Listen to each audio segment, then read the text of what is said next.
এরপরে প্রশ্ন হলো, এহরামরত অবস্থায় গোসল ফরজ হলে কি এহরাম বাতিল হয়ে যাবে?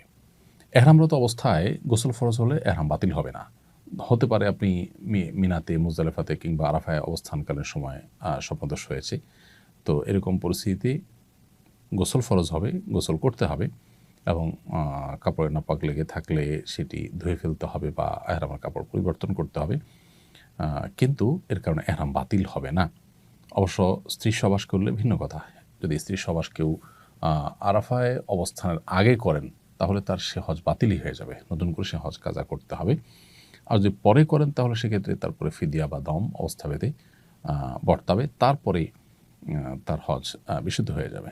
অতএব স্বপ্নদোষ ইত্যাদির কারণে, অর্থাৎ স্ত্রী সহবাস ছাড়া অন্য কোনো কারণে যদি গোসল ফরজ হয়, তাহলে সেক্ষেত্রে সেই ফরজ গোসল হওয়ার কারণে এহরাম বাতিল হবে না। এহরামরত অবস্থায় সুগন্ধিযুক্ত ডিটারজেন্ট দিয়ে কাপড় পরিষ্কার করা যাবে কিনা? উত্তর হলো না।